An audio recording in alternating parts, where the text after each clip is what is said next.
Seja muito bem-vindo para o nosso encontro de revisão para a prova SPSEC Frente de Literatura. Prepare-se porque a sua prova cobre aspectos gerais do nosso sistema literário nacional. Então, espere pelo menos 3 a 4 questões a respeito dos nossos principais movimentos literários e características de alguns autores, os mais importantes aí dentro do nosso sistema literário. Então, vamos questões que vão resgatar conceitos importantes, lembrando sempre de uma forma mais panorâmica dentro do nosso sistema literário. Então, questão 1 já na tela, sem muitas delongas. 50 anos. Quantas horas inúteis? Consumir-se uma pessoa a vida inteira sem saber para quê. Comer e dormir como um porco, levantar-se cedo todas as manhãs e sair correndo procurando comida. E depois guardar comida para os filhos, para os netos, para muitas gerações. Que estupidez, que porcaria! Não é bom vir o diabo e levar tudo? Então temos aqui um fragmento de São Bernardo, livro de Graciliano Ramos. Importante autor. Falou em Graciliano Ramos, você vai lembrar do modernismo segunda geração, aqui dentro da frente da prosa. Então, nós vamos ter aqui características de um regionalismo. É o recorte, é um retrato do Nordeste e um Nordeste que procura o quê? Uma denúncia, dentro aqui do nosso ciclo da seca. Então, o romance pertence à geração de 30, onde prosa de ficção se caracteriza pela... Então, olha só, prosa de ficção que vai ser, responsável aqui pela geração de 30, por esse regionalismo, ela vai ser seca. Seca no sentido narrativo, E como assim seca no sentido narrativo? Não vamos encontrar vários adjetivos, uma exuberância formal no sentido linguístico, não vai ter uma linguagem rebuscada. Na verdade, vai procurar, mapear esse Nordeste. Esse Nordeste que sofre, é o retrato do sertanejo, um sertanejo que não é caricato, mas sim o retirante. Então, nós vamos ter vários romances que trabalham o ciclo da seca. Como Raquel de Queiroz, Graciliano Ramos, são importantes os Guimarães, também, Bernardo Guimarães, são importantes nomes da segunda geração, do modernismo da prosa. Então, singeleza dos gestos dos personagens, não mesmo, os personagens trazem o quê, a uma certa rigidez no trato, de certa forma são brutos já moldados pela vida, de muita dificuldade, as mazelas do Nordeste. A geração de 30 da prosa também é conhecida como de denúncia, uma denúncia social. Esse aspecto social, político, está muito presente dentro do romance da segunda geração, Então, não podemos esquecer. Aceitação das imposições da vida rural. Nós não temos esse olhar, que se submete a uma aceitação pacífica, passiva. Na verdade, existe essa denúncia social. Então, não existe aceitação das imposições, e sim uma reflexão a respeito dessas mazelas e principalmente as disparidades sociais que já existem no Brasil. Negação da rotina do trabalhador, também não vai ter esse aspecto de negação. Nós vamos ter cada vez mais as narrativas trabalhando o quê? As reflexões que trazem o Nordeste. Então, nós vamos ter uma leitura da rotina desse retirante. Sensatez ao entender sua rotina, não mesmo. Perceba aqui a inquietação do nosso personagem, da voz narrativa.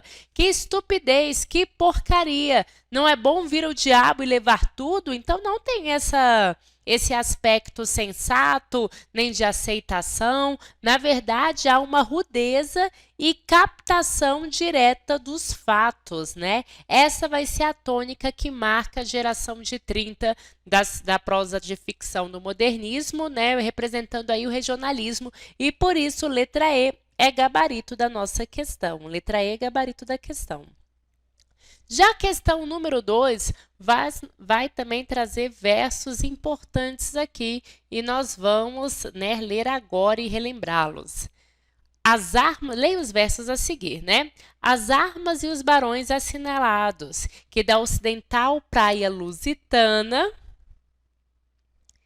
que da ocidental praia lusitana, por mares nunca dantes navegados, passaram ainda além da Taprobana.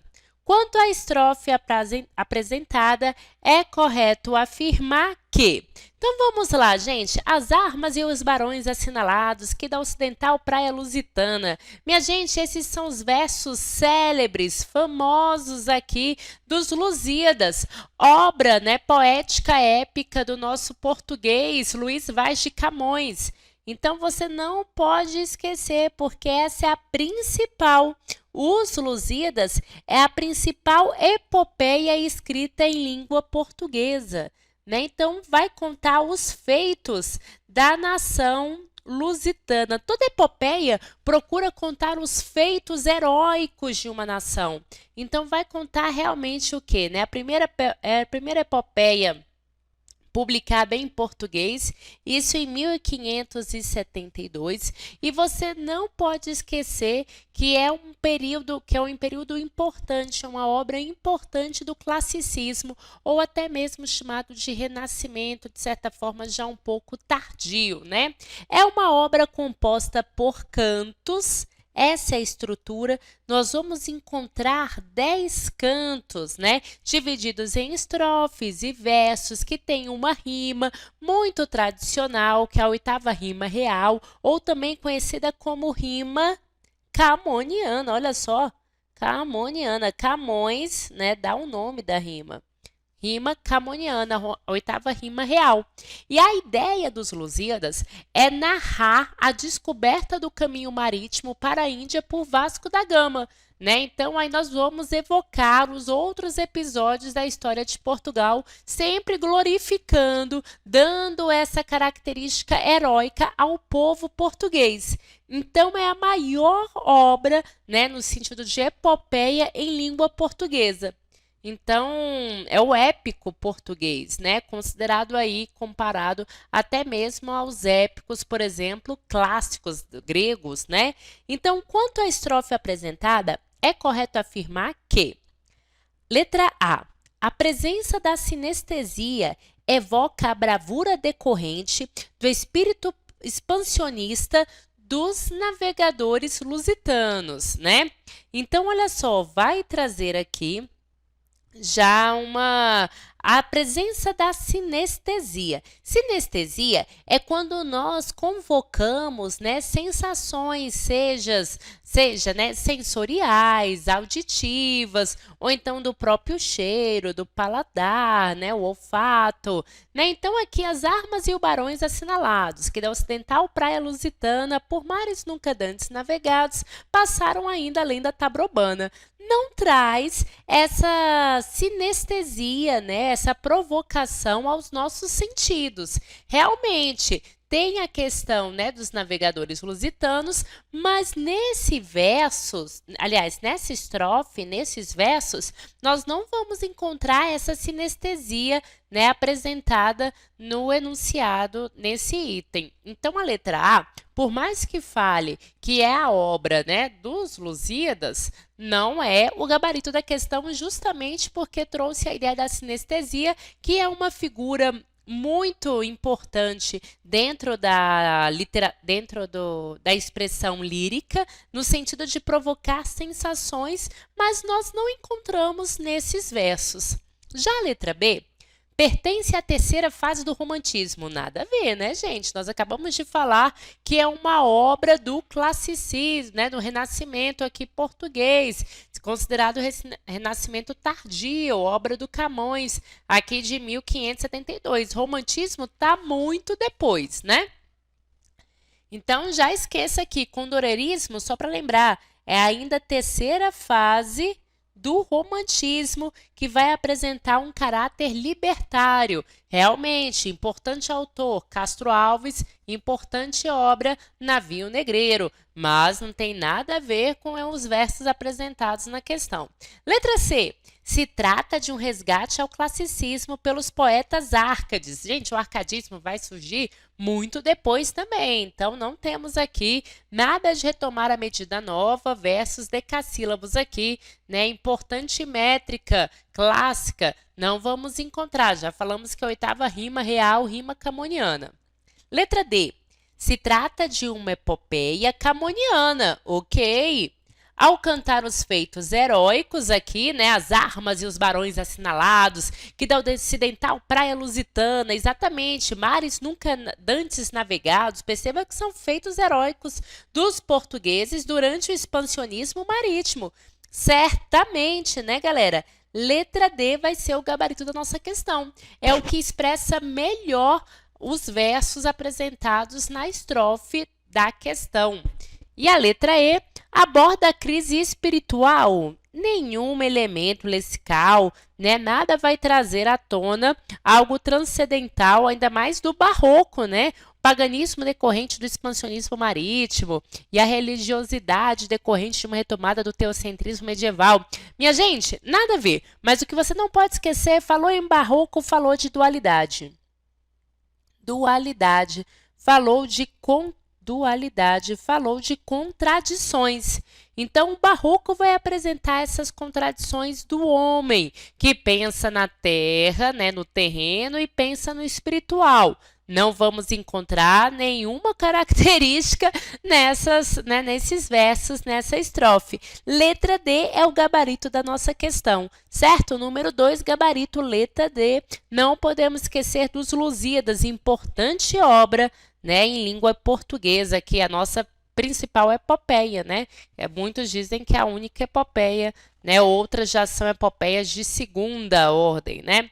Então, número 3. Considerando a imagem da mulher nas diferentes manifestações literárias, ele não trouxe necessariamente um período, um movimento literário em questão, mas sim as possibilidades de representações da mulher ao longo da literatura. Então, pode-se afirmar que, letra A, nas cantigas de amor originárias da Provença, o eu lírico é feminino, mostrando o outro lado do relacionamento amoroso. Minha gente, trouxe aqui, olha só, reflexões do trovadorismo. E o trovadorismo, nós vamos encontrar alguns tipos realmente de cantigas. As cantigas de amor não possuem o eu lírico feminino, né? As cantigas de amor, na verdade, vão trazer esse traço de vassalagem, ou seja, uma servidão à mulher. As cantigas que apresentam o eu lírico, a voz que fala, né, disfarçada, mas que é um eu lírico feminino, serão as cantigas de amor. Então, no trovadorismo, o eu lírico feminino nas cantigas de amor, na verdade, aqui, né, está errado. É nas cantigas de amigo, nas cantigas de amizade. Nas cantigas de amor, nós vamos ter uma espécie de vassalagem, uma servidão à mulher, que é esse objeto, alvo do amor, né, do nosso eu lírico. Então, letra A está errada, não condiz com a imagem da mulher dentro, né, desse período aqui do trovadorismo. Letra B. No arcadismo, a louvação da mulher é feita a partir da escolha de um aspecto físico em que sua beleza se iguale à perfeição da natureza. Exatamente, minha gente, nós vamos ter essa exaltação da natureza como a forma perfeita, a forma bela, e a mulher acompanha também nessa perfeição, de certa forma, né, que comunga com esse espaço da natureza. Então, a mulher vai também acompanhar essas feições naturais. É muito importante no arcadismo esse retorno para o espaço ameno, para a natureza, para fora da cidade. E é claro que o alvo, né, do amor aqui, no caso a mulher, também vai acompanhar essas características. Então, a característica, o aspecto físico da mulher, né, vai ser equivalente, nós vamos equipará-lo à perfeição da natureza. Se o nosso eu lírico está em perfeito estado com a natureza, o amor dele também está, assim como a vida dele, né? Então, nós vamos ter essa comunhão, né, perfeita. Então, a letra B apresenta exatamente o espírito do poeta Árcade. Já a letra C, no realismo, a mulher idealizada? Não, minha gente, realismo, a mulher não é idealizada, não. A mulher já está aqui dentro do lado, né, mais um retrato fiel da realidade. É uma mulher, um amor que se concretiza, não tem nada, né, de ufânico, não tem nada de idealizado. Então, como misteriosa, inatingível, superior, perfeita, nada disso. Isso daqui parece muito mais com o romantismo da primeira geração, né? Então, aliás, da segunda geração, do ultrarromantismo, em que o amor nunca se concretiza. Então, o romantismo, segunda geração, ultrarromantismo, né? Como das cantigas de amor. Não, misturou tudo aqui, né? Na verdade, não vai ser a letra C. Letra D. A mulher moderna é inferiorizada socialmente. Não mesmo. Nós vamos ter também, olha só, uma denúncia. Na verdade, vamos ter o primeiro momento em que existe uma voz feminina que também tem lugar, que tem voz. Então, a voz da mulher vai ser vista dentro do modernismo e utiliza a dissimulação e a sedução, muitas vezes desencadeando crises e problemas. Não mesmo aqui na mulher, a mulher no modernismo, ela vai ter uma posição e uma posição de fala pela primeira vez, no sentido também de denúncia, no sentido reflexivo, né? Não podemos esquecer da escrita intimista psicológica de Clarice Lispector, importante voz, né, feminina dentro da literatura nacional. Então, jamais vai a letra D é condizente com a imagem da mulher no modernismo.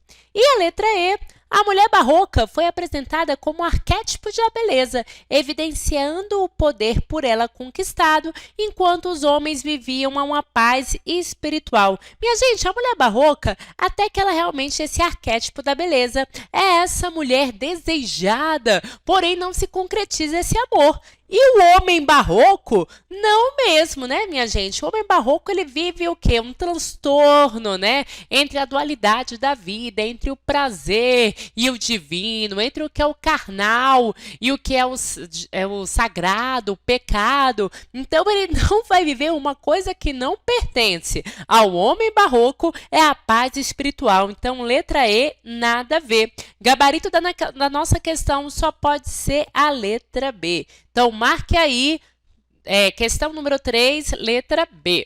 Questão número 3, o gabarito, letra B. Então, dando continuidade, questão número 4. Faça a correspondência da segunda coluna com base na primeira e assinale a alternativa que preenche corretamente as colunas no que diz respeito às formas líricas. Minha gente, sempre importante saber caracterizar quais são as formas líricas mais conhecidas aqui. Então, nessa questão, nós vamos recordar algumas expressões do lirismo, da poesia. Então, primeiro aqui, elegia, minha gente. O que vem a ser nessa forma aqui é elegia. É uma poesia que nós vamos encontrar a ideia do lamento, tem um quê de pranto, de melancolia, né? Tem origem na Grécia e é composta de forma fixa, né? Então, nós temos estrofes de 2 versos, né? Então, estrofes de 2 versos. E o primeiro verso tem 6, no caso, tem 6 sílabas poéticas. É importante isso daqui porque é uma forma fixa. Normalmente é cobrado em prova? Não, mas você tem que lembrar que diz respeito a algo que, né, melancólico, é um lamento, é um verso triste, né, que triste. Então, o seu conteúdo, né, tem também relevância porque caracteriza a elegia. Então, olha só, Vamos lá, trata de acontecimentos tristes, muitas vezes enfocando a morte de um ente querido. Perceba que até mesmo por eliminação, você conseguiria identificar, né, elegia aqui sendo a última alternativa. Mas, poxa, essa daqui certamente não é a forma lírica mais conhecida dentro dessas opções. Uma boa alternativa seria começar com aquela que você já escutou mais vezes na sua vida. Por exemplo, o soneto. O soneto, sem dúvida, é a forma lírica mais conhecida, né? É um poema em 14 versos, exatamente, organizados em 2 quartetos e 2 tercetos. Minha gente, o soneto tem também uma forma fixa. E o conteúdo, a temática do soneto, né, ela é diversa, ela é múltipla. E aí nós temos os vários, né, sonetos aí dedicados à temática amorosa. Principalmente, a gente já falou aqui hoje de Camões, né? Por exemplo, dentro do sistema literário nacional nós temos Vinícius de Moraes e tantos outros autores no parnasianismo também que foram aqui adeptos ao soneto. Mas, sem dúvida, é a forma lírica mais conhecida que nós temos. Então, número 4, você já pode assinalar aí também. Então, nós estamos aqui num esquema quase de eliminação, não é isso? Identificando aqui essas formas líricas. Então, poema originado na Grécia Antiga que exalta os valores nobres, caracterizando-se pelo tom de louvação. Minha gente, falou em exaltação, em louvor, em cantar. Quando nós temos essa ideia de cantar, seja uma pessoa, seja um povo, uma nação, nós temos a ideia da ode. A ode é um canto, né? Um canto de exaltação, de valorização.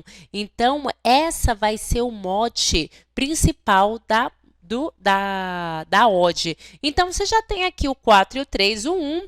Por eliminação, ecogla, que aqui é talvez o mais desconhecido para nós, mas nós não podemos esquecer que é uma forma, né? É uma forma ambientada dentro de uma vida natural, que retrata a vida bucólica dos pastores em um ambiente campestre, exatamente. Então, normalmente é um diálogo entre pastores, né? Representando com uma pequena peça de teatro também, né? Então, esse termo aqui vem do grego, é uma poesia escolhida e que tem esse mote, o quê? Da natureza, da vida bucólica. Então, a ecogla é justamente o que? Esse poema de tom pastoril, muitas vezes uma conversa apresentada pelos pastores. Então, a sequência que nós temos é 4, 3, 2, 1.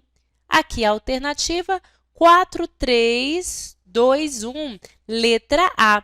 Né? Lembrando aqui que a última alternativa aparece também, mas trocou os últimos conceitos aqui das nossas expressões literárias. Então, gabarito da questão número 4 é a letra A. Vejamos aí já a questão número 5, né? Outra questão aqui importante que vai nos lembrar, né, uma expressão numa das vanguardas europeias. Então, vamos lá a questão, né? A leitura do enunciado.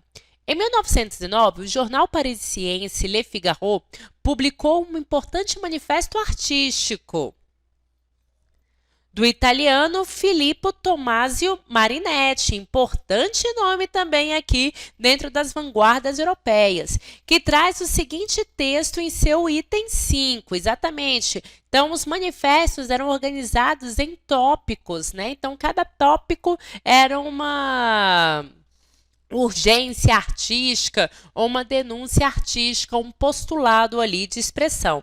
Então, olha só o número 5. Queremos cantar o homem ao volante, que percorre a Terra com a lança do seu espírito, traçando o ciclo de sua órbita. Então, olha só, gente, queremos cantar o homem ao volante. Isso daqui é o homem em sua velocidade. É o homem, no caso aqui, né, dentro da sua industrialização, do seu movimento, olha só, que percorre a Terra com a lança do seu espírito, traçando o círculo de sua órbita. Minha gente, Marinetti é um importante representante de qual vanguarda europeia?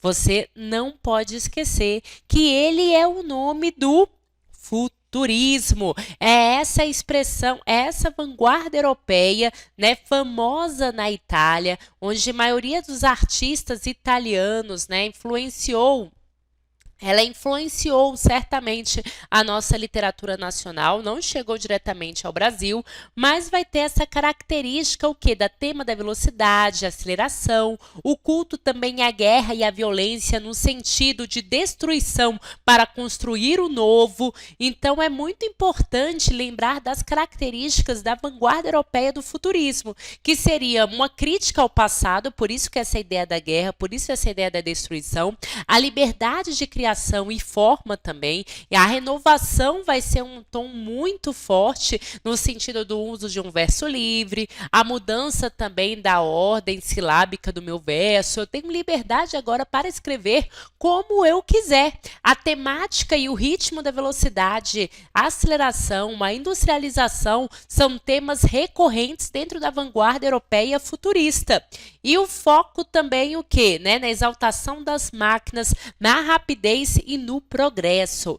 Então, nós vamos ter aqui muito, né? Falou em movimento, velocidade, aceleração, industrialização, né? Esse avanço tecnológico, esse progresso por meio da máquina, da automatização, nós estamos falando de futurismo. O expressionismo é marcado, né, fortemente pelo terror da guerra, principalmente o expressionismo alemão. O dadaísmo vai trazer a ideia do nonsense, né? A falta de lógica e a incoerência, uma vez que a arte pode ter essa liberdade até mesmo para não ter sentido. O surrealismo vai trazer esses elementos, né, da psicologia, do avanço da psique, né? Então, muito aqui dos sonhos, o onírico vai ser trabalhado no surrealismo e o cubismo também vai ter a expressão pelas formas geométricas. Então, o futurismo é uma importante vanguarda europeia que não chegou diretamente ao Brasil, mas certamente nos influenciou, principalmente na primeira fase do modernismo, quando nós falamos em liberdade, em manifestos, né, em uma arte genuinamente nacional. Então, essa quebra com os padrões já estabelecidos, com o cânone literário, muito tem a ver com influência do futurismo, né, da vanguarda europeia futurista. Então, gabarito da questão número 5, letra D. Questão número 6. A temática do arcadismo presente nos versos abaixo é... Então, nós temos aqui um ponto do arcadismo, né, uma característica do arcadismo presente nos versos abaixo. Se o bem desta choupana pode tanto, que chega a ter mais preço e mais valia que da cidade o lisonjeiro encanto. Olha só, ele está falando que a choupana, né? A choupana tem mais apreço, tem mais valia que a cidade, né? Então, lá tem o lisonjeiro encanto. Minha gente, o arcadismo é um movimento literário que tem recorrência no sentido de cobrança da sua prova, né? Então, ele é marcado pela presença do racionalismo, né? Não vai ter os preceitos religiosos, por exemplo, do barroco. O arcadismo vem em negação ao barroco, que é o período que o antecede. Então, dentro do arcadismo, nós vamos ter todas essas máximas apresentadas nos nossos itens, né? Então, carpe diem, o aproveitar o gozo pela vida, pelo último momento, também é muito forte dentro do arcadismo. Vai ser uma característica, né, a ideia da influência cultura greco-latina também, né? Então, aproveitar a vida, viver o momento, o carpe diem representa tudo isso, né? Vamos aproveitar agora. Nesses versos, nessa estrofe, não tem um apelo ao carpe diem, né? Ele não está falando para a gente aproveitar a vida, gozar ao máximo, não tem nada a ver com isso, né? Embora o carpe diem seja, sim, uma máxima do arcadismo. Na letra B, fala bem assim, paganismo. Minha gente, realmente o arcadismo vai fazer esse apelo para o racionalismo, né? Nós não vamos ter essa religiosidade. E, na verdade, o movimento pagão que busca muito dos elementos greco-latinos, né? Então, as ninfas, nós vamos chamar também, né, os deuses latinos, gregos. Porém, nesse verso, não traz nenhum elemento pagão, né? Nenhum elemento greco-latino aqui no sentido das divindades. Já a letra C, no Fugerem Urbem, exatamente nessa máxima nós vamos encontrar o quê? A fuga da cidade, remetendo à felicidade na vida no campo, em contraste com o caos, em contraste com o que é a cidade, essa organização da cidade? Não. O homem encontra realização no campo, lá, né, a mais-valia, lisonjeiro o encanto. Na verdade, a choupana, né, tem mais apreço, tem mais valia que toda aquela organização da cidade. Então, na questão número 6, nós temos o quê, né? O Fugere Urbem, na verdade, a fuga da cidade, o apelo ao campo, o encontro do homem com o campo, né? Esse sentimento expresso nos versos acima.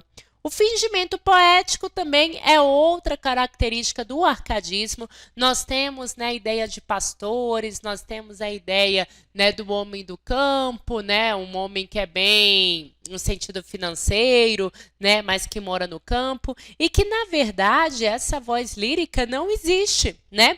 Nós temos vários pseudônimos justamente porque os poetas escolhiam nomes aqui que representassem, né, deuses, referências latinas, referências gregas, mas que tudo não era condizente com a realidade, né? Todos eles participavam ali da sociedade mineira, né? Ali do ciclo do ouro. Então tem muito desse fingimento poético que é uma característica do arcadismo.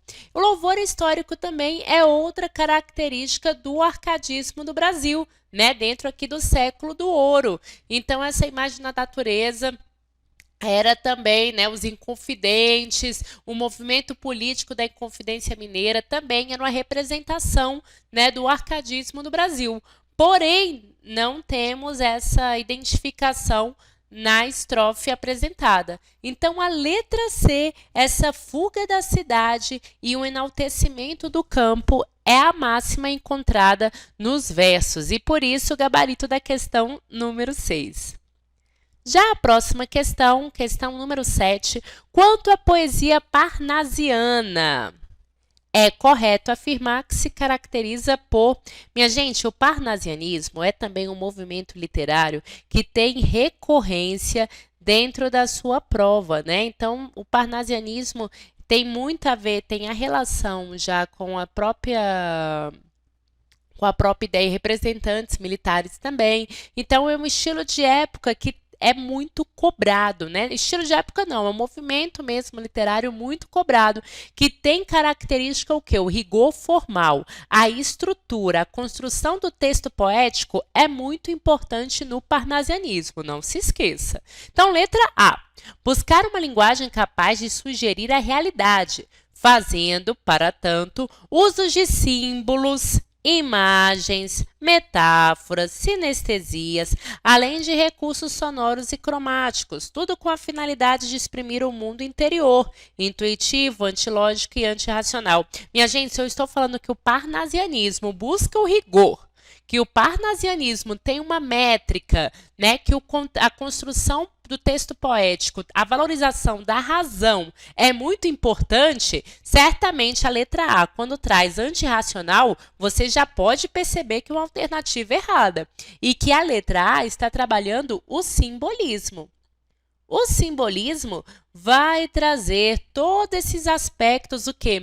Metafóricos, de uma linguagem hermética, em que tem sim um apelo para sinestesias, né? Que é essa linguagem literária que apela para sensações, a justaposição de imagens, muitas figuras de linguagens. Então, essa escrita faz alusão a uma realidade, porém de forma, né, muito mediada por imagens, mediada por figuras de linguagem. Então, tudo isso aqui é caracterização do simbolismo, nada tem a ver com o parnasianismo. Letra B.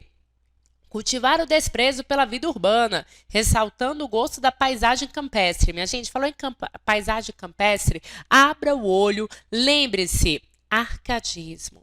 Elevar o ideal de uma vida simples, arcadismo. Integrar a natureza, meu Deus, arcadismo. Conter nos poemas elementos da cultura greco-latina, o paganismo, também arcadismo. Apresentar equilíbrio espiritual, racionalismo. Minha gente, tudo isso vai caracterizar qual movimento literário? Você já sabe, né? Não podemos esquecer. As questões vão trazer realmente essa miscelânea de movimentos literários e cabe a nós caracterizar de forma geral, né? Realmente ali um panorama. Letra C. Apresentar interesse por temas religiosos. Não, né, minha gente? O religioso não vai ser uma característica aqui do parnasianismo. Refletindo o conflito espiritual, a morbidez como forma de acentuar o sentido trágico da vida, além do emprego constante de figuras de linguagem e de termos requintados. Também não vamos ter esse conflito espiritual que é tão presente no barroco, né?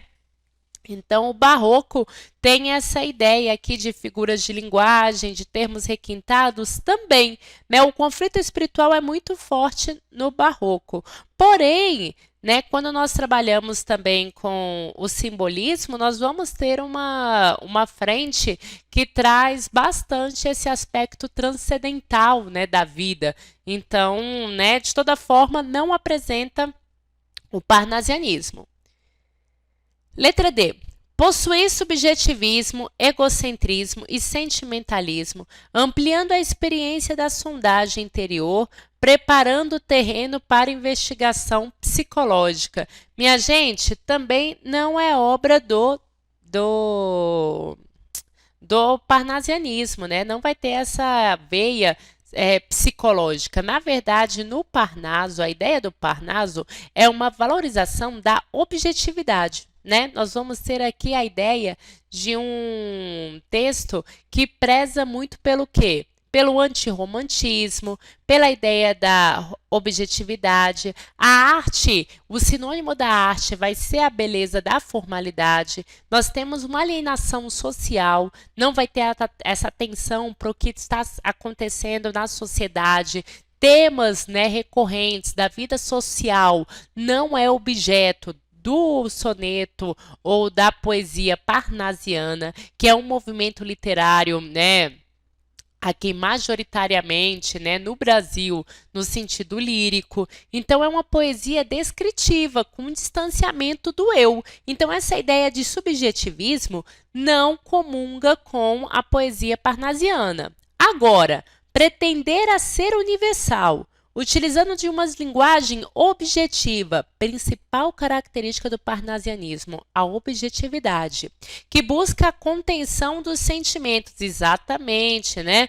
Nós temos uma total aqui alienação, um distanciamento do eu e a perfeição, o rigor da forma. Tudo isso daqui é característica do parnasianismo e por isso a letra E é o gabarito da questão. Nós não podemos esquecer que a grande máxima do parnasianismo é a arte pela arte. E por isso é a alternativa gabarito da questão número 7. Questão número 8 nos traz aqui um fragmento, né? Então, ao leitor que Stendhal confessasse haver escrito um de seus livros para 100 leitores, coisa é que admira e consterna. O que não admira, nem provavelmente consternará, é se este outro livro não tiver os 100 leitores de Stendhal, nem 50, nem 20 e, quando muito, 10. 10? Talvez 5. Trata-se, na verdade, de uma obra difusa, na qual eu, Brás Cubas, se adotei a forma livre de um Sterne ou de um Xavier de Mestre. Não sei se lhe meti algumas rabugens de pessimismo, pode ser, Obra de finado. Escrevia com a pena da galhofa. Gente, esse verso aqui é super famoso. Aliás, essa frase. Escrevia com a pena da galhofa, ou seja, da ironia, e a tinta da melancolia. E não é difícil antever que poderá sair desse conúbio.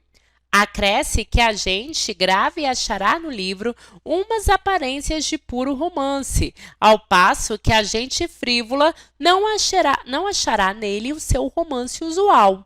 Ei-lo aí fica privado da estima dos graves e do amor dos frívolos, que são as duas colunas máximas da opinião. Vejamos aí, minha gente, um fragmento, né, direcionado, encaminhado ao leitor e que temos aqui já o personagem declarado, né? Brás Cubas. Você não pode esquecer que Brás Cubas é o célebre, né, o mais importante personagem da escrita machadiana. Brás Cubas é um fidalgo, né, explorador burguês, que vai ser personagem do livro do Machado de Assis. Né? Então, Memórias Póstumas de Brás Cubas é o nosso romance inaugural do realismo. Stendhal aqui, né, não é cobrado literatura dentro do sistema literário, né, da humanidade, né, internacional, mas também é um importante escritor do realismo francês, que já é uma pista também, né, dentro dessa questão. Mas o enunciado nos traz bem assim. O fragmento acima é parte da obra Memórias Póstumas de Brás Cubas. Memórias Póstumas de Brás Cubas. Você já tem que ter aquela lembrança direta. Obra de Machado de Assis. Olha só que questão mole-mole. Né? Então, fala assim, publicada em folhetim em 1880. Exatamente, era muito comum naquela época, né, os nossos capítulos serem publicados, né, em folhetim. Ali, aos poucos, iam cativando os leitores a cada semana e depois editado em livro em 1881. Essa obra é de autoria de quem? Guimarães Rosa, minha gente? Não, Guimarães Rosa é modernismo da terceira geração. Luiz de Azevedo, não, é realismo também, né? Realismo, porém, importante autor também do naturalismo. Né? Naturalismo é uma expressão mais afiada do realismo, né? Que vai trazer muito o quê? Das teses. Né? Então, O Cortiço é o livro representante do naturalismo no Brasil. O Cortiço, sim, é obra de Aloysio Azevedo. Machado de Assis certamente é o nosso autor do marco inicial do realismo no Brasil. Então, Machado de Assis com a obra Memórias Póstumas de Brás Cubas. É também interessante saber que Machado de Assis pode ser compreendido em duas fases dentro da sua produção, né? Dentro da sua produção literária. Uma primeira fase, que é ainda de amadurecimento, uma fase mais ingênua, que é conhecida como Machado de Assis romântico, né? Em que escreveu, por exemplo, Helena, Yaya Garcia. São obras desse primeiro momento, né, romântico de Machado de Assis. Porém, ele realmente ganha força, né, e representatividade no nosso sistema literário nacional quando escreve Memórias Póstumas de Brás Cubas, porque realmente torna-se o pai do realismo no Brasil. Então, vai ser um dos principais autores do realismo, né, no nosso cenário nacional e também internacional, né? Então, ele vai retratar a escravidão, as classes sociais, o cientificismo, o positivismo da época, chegando até mesmo, né, Brás Cubas, a criar uma nova filosofia, né, e que depois vai ser desenvolvida em outra obra de Machado de Assis, que é em Quincas Borba. Machado de Assis vai trazer muito um elemento que hoje é conhecido nas nossas séries, nos nossos filmes, que são franquias, porque muitos personagens estão presentes nas obras e depois ganham outras obras, né, só para eles. Então, Quincas Borba vai ser um desses personagens presente em Memória Póstuma Brás Cubas e depois vai ganhar um outro livro, né, até mesmo para trabalhar a filosofia, né, do humanitismo. A ideia da lei do mais forte também é uma ideia, é uma corrente filosófica apresentada dentro da obra de Machado de Assis, muito importante, que tem recorrência no sentido de questão das provas, né? Então, sem dúvida, Machado de Assis é o pai do realismo e o marco do realismo no Brasil é a obra Memórias Póstumas de Brás Cubas. Então, a nossa questão número 8, o gabarito é a letra D.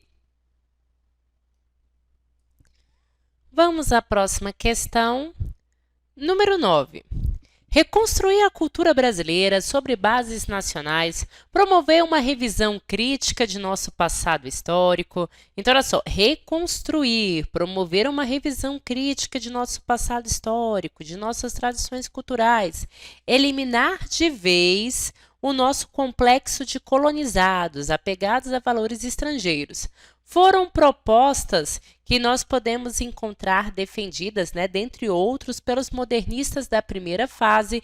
Então, minha gente, a primeira fase vai ter esse olhar, né, de revisão e de criação de uma literatura, não só de uma literatura, mas de cultura, de uma expressão nacional genuinamente brasileira, né, com bases nacionais, que tem uma visão de decolonialização, né? Então, esse complexo de inferior do colonizado, não, nós vamos aprender diante dessa nossa colonização, mas criar as nossas próprias bases, né? Revisitando o nosso passado histórico até de forma também, né, jocosa, irônica, com muito humor, né, fazendo gozação, né, com esse nosso passado de colonização, né, e revisitando tradições culturais. Tudo isso é característica da primeira fase do modernismo. Primeira fase do modernismo, ela é muito marcada também, né, com as consequências, com desdobramentos da Semana de Arte Moderna de 22. Né? A Semana de Arte Moderna, ela é um pontapé, né, e vai encontrar os seus desdobramentos na primeira fase do modernismo. Então, a questão vai trabalhar o quê? Quem são os primeiros modernistas, né? Os modernistas pertencentes à primeira fase. Então, ele trouxe o nome de Manuel Bandeira e Clarice Lispector. Minha gente, Manuel Bandeira é o nosso escritor nacional, que foi professor, crítico, né, historiador literário também. Ele fez parte da primeira geração modernista no Brasil. É também conhecido como, né, dentro desse período de transição, de um pré-modernista, escreveu um poema muito importante que foi apresentado na Semana de 22, chamado Sapos, mas, olha só, o poema participou, porém, Manuel Bandeira não participou da Semana de Arte Moderna de 22, apenas o poema que foi declamado, né, mas ele não.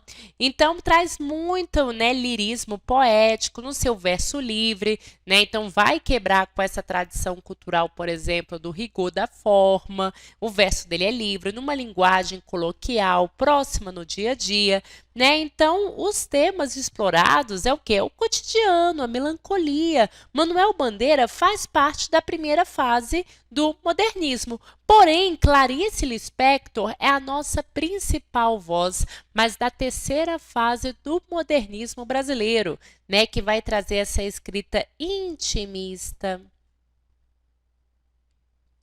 do fluxo, né, inconsciente narrativo. Então, Clarice Lispector é a terceira fase do modernismo. Muito aqui influenciada pela psicologia, né? Muito influenciada pela subjetividade, né? Não vai trazer esse espírito de renovação, por exemplo, né, que é cantado na primeira fase do modernismo. Letra B. Mário de Andrade, Oswald de Andrade. Minha gente, dois nomes, as cabeças da Semana de Arte Moderna 22. Dois nomes que vão revisitar esse nosso passado, né, de colonizado, que vão realmente fazer esse ar, né, contar essa nova cultura nacional, que vai ter essa força para construir as bases nacionais da nossa cultura. Então, Mário de Andrade, Oswald de Andrade são nomes que você tem que associar à primeira fase do modernismo nacional, nomes de peso para acontecimento, para a realização da Semana de Arte Moderna, né? A Semana de Arte Moderna, que foi o pontapé para o modernismo no Brasil, né? Então, a Semana de Arte Moderna não faz parte necessariamente do modernismo no Brasil, mas a Semana de Arte Moderna deu, né, o quê? Condições, fundamentos para que se estruturasse o modernismo. Então, a letra B apresenta dois autores, dois poetas que participaram dessa ideia de reconstrução da cultura brasileira. Já a letra C, nós vamos ver que traz o nome de Monteiro Lobato, que é um nome também muito forte na nossa literatura, porém conservador, né? Monteiro Lobato, ele foi promotor, foi escritor, né, ativista também, tradutor brasileiro, mas que vai trazer essa figura do caipira, um regional ainda muito limitado, no sentido de não conseguir dar voz a esse sertanejo, muito caracterizado, caricato, né, não condiz com a realidade. Monteiro Lobato, ele prefigura, né, numa preparação para o modernismo. Nós podemos falar que ele é um poeta de transição, ou seja, é um pré-modernista. Ainda não está nessa fase de destruição, de construção do modernismo, e sim algo que está preparando ainda. E Graça Aranha também é outro escritor, mas que ele pertence a esse momento também pré-modernista, né? E não um autor que já tem essas características no modernismo. Ele escreveu, né, a principal obra de Graça Aranha e que deu, né, conhecimento, fama, é o livro Canaã. Canaã é um livro de 1902 e é um romance que aborda a imigração, né, no estado do Espírito Santo. Então, vai contar o conflito de dois personagens, né, que representam diferentes linhas filosóficas. Canaã, de Graça Aranha, é uma obra que nós também damos o nome de pré-modernista. Modernista. Já Carlos Drummond de Andrade, né? Carlos Drummond e Lima Barreto. Lima Barreto é nome também o quê? Do pré-modernismo, né, minha gente? É também o nosso escritor que vai ter vários fatos históricos aqui da perspectiva da sociedade carioca. Um grande aqui narrador, né, da sociedade, do urbano carioca, né, do seu tempo ali, os costumes do Rio de Janeiro, e faz uma crítica muito forte à mentalidade burguesa da época. Então, Lima Barreto está muito relacionado ainda com o realismo e esse momento do modernismo. Por isso que nós chamamos de um autor que está nessa preparação do modernismo. Ele é um pré-modernista também, né? Ele vai ter aquele ar de cronista, justamente porque dá conta o quê?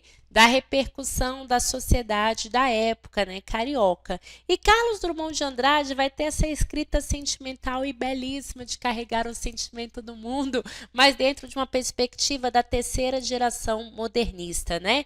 Então também não configura dentro da primeira fase. Euclides da Cunha e Monteiro Lobato. Monteiro Lobato nós já vimos anteriormente, e Euclides da Cunha também importante autor pré-modernista que escreveu Os Sertões, né, que é esse romance jornalístico que vai dar conta do que foi o conflito de sertões, né? Então, sem dúvida também é um importante pré-modernista. Ainda não podemos chamá-lo, né, de participante do modernismo, muito menos dessa primeira fase do Brasil que busca o quê? Reconstruir as bases nacionais por meio dessa visita crítica ao nosso passado. Então, gabarito da questão número 9 só pode ser a letra B. Já a questão número 10, assinale a alternativa correta quanto à literatura brasileira. Letra A. Primeira geração poética do romantismo está voltada para a expressão dos próprios sentimentos e frustrações. Falou em romantismo, falou em sentimentos e frustrações, né? Até que tem um certo sentido. Mas na primeira geração, não. A primeira geração busca justamente o quê, gente? O nacionalismo. Diferente do modernismo, que também vai buscar esse nosso passado histórico, né, reconstruir a cultura brasileira, bases nacionais, a primeira geração romântica procura construir uma base nacional, porém ainda muito idealizada, muito ufanista. Né? Então, aqui nós vamos ter a primeira geração do romantismo, o canto do nosso herói, um herói que não é real, um herói que é necessário para a nossa tradição literária, que vai ser o indianismo. Mas tudo isso contado de forma muito o quê, né? Muito ufanista, né? Aclamando, né? No caso, valorizando ao máximo, sem ter um olhar crítico, um olhar reflexivo. Então, essa ideia de sentimentos e frustrações relacionadas ao romantismo tem mais a ver com a segunda geração romântica. Com a segunda geração do romantismo, que é também chamada de ultrarromantismo. Já a letra B, a fase de maturidade de Machado de Assis é essencialmente problematizadora e trata da questão existencialista. Quando traz a fase de maturidade de Machado de Assis, nós estamos falando do realismo. E o realismo vai ser uma expressão bastante crítica. Crítica de quem? Da sociedade, né? No caso aqui, da sociedade dos nossos centros urbanos. Né? Então, vai trazer esse reflexo do burguês, esse burguês que está inserido numa pirâmide social, né, que não vai falar diretamente da escravidão, mas vai dar conta de um cenário de disparidades sociais. Então, ele é problematizador e vai trazer também várias reflexões de posicionamentos, até mesmo de criação de filosofias, né, isso, de posicionamentos ideológicos. Então, de certa forma, vai trazer também esse veio existencialista. Né, nós poderíamos associar a Machado de Assis, fazendo essa ponderação no sentido de linhas filosóficas, linhas ideológicas. Né? Então, segura a letra B, que ela pode ser gabarito da nossa questão.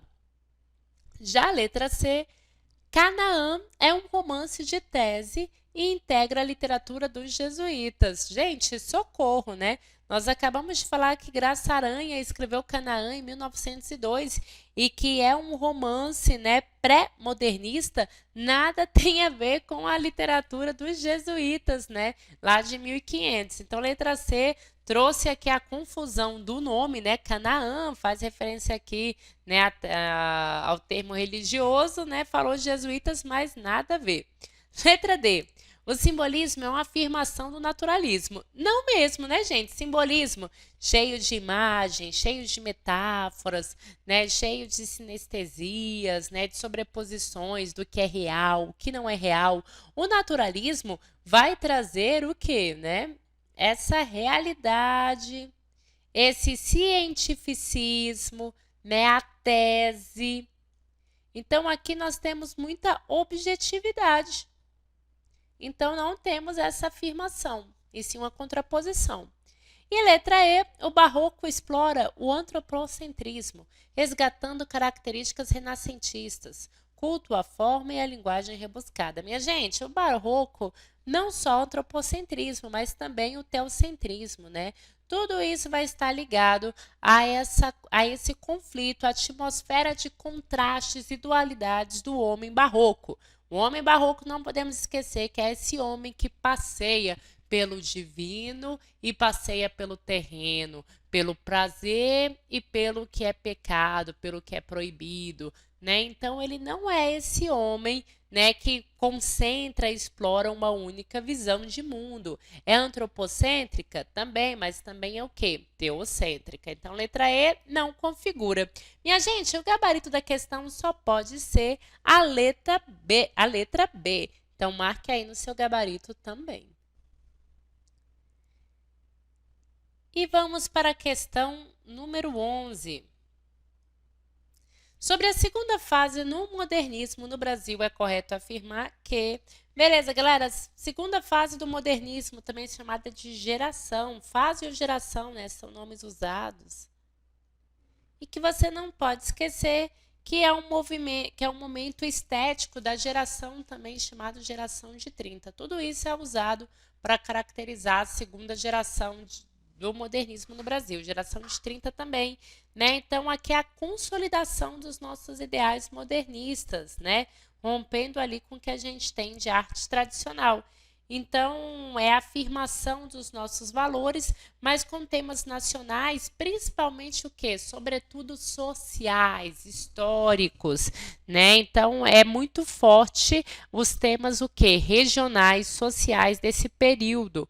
Acho que a principal marca da segunda fase do romantismo. Não podemos esquecer, né, que existe a realidade social, a realidade cultural, a realidade econômica, principalmente do Nordeste, né? Então, por ser Nordeste, uma valorização da cultura brasileira, a temática do cotidiano, do homem sertanejo, do retirante, né? Então, por meio dessas figuras, nós só poderíamos ter uma linguagem o quê? Coloquial, uma linguagem do dia a dia.